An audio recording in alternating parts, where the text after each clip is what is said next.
I cannot think of anything less exciting to me in a film than a middle-aged woman going on holiday to find herself, produced by Netflix.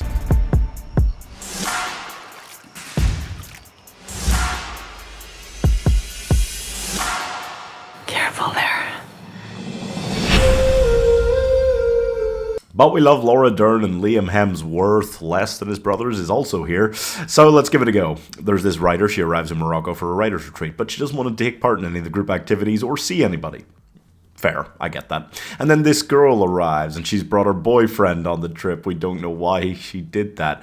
And she's a hotshot young writer, but he isn't, and he knows nothing about writing. He's a finance bro who used to play football. So he's very confused by all the things they're saying, and he really has nothing in common with his girlfriend. So we know it's just not going to last, is it? So while she's out doing group activities with all the other writers, he goes and connects with this older writer who... Why would he have more in common with it? He doesn't. He has nothing in common with his current girlfriend, so we're like, oh, see, we can see that's not going to work. But now he's connecting with another writer who's even fancier than his girlfriend and way older than him, so he has way less in common with her. Never mind. This is just the weirdest choice for a film, like, ever, okay? It's not comedic. That was a big problem for me. Like, it's taking itself deadly seriously, which is rough. And it's about two people who seem like they're the misfits and don't belong in this place they're in. Except we're supposed to root for them because they're like the more regular people who don't fit in with all these upper class, super weird writers. But they're still upper class people. And also, this is a writer's retreat. They're meant to be, douchey and doing writing and author-based activities and whatnot.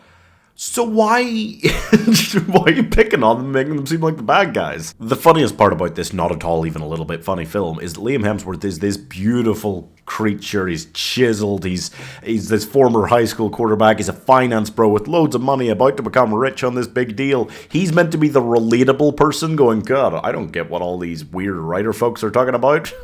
Books, I can't read, kind of thing, and he's not relatable at all. It also makes his girlfriend into like the worst character ever. It seems like she was like bumming off him for money until she got her big break with this book, and now she's immediately, after writing this successful book, come on this trip, and she's just complaining at him, making him seem like he's shit, complaining that he's working all the time, when it was clearly his job supporting both of them financially, and then she cheats on him.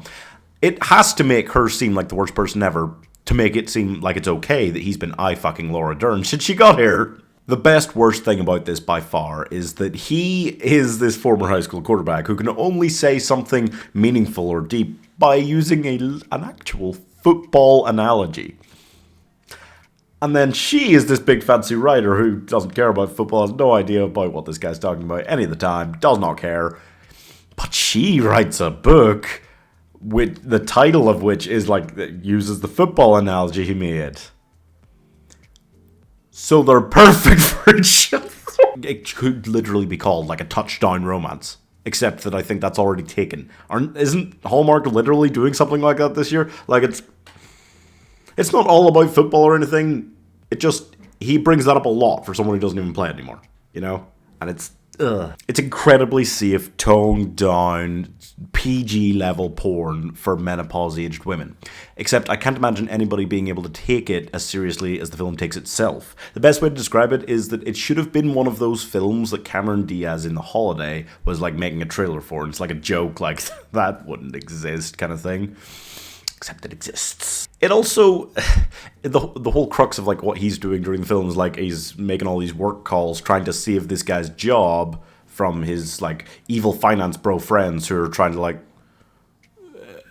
get rid of him and make him stinking rich and make Liam Hemsworth stinking rich, make everyone stinking rich in the process.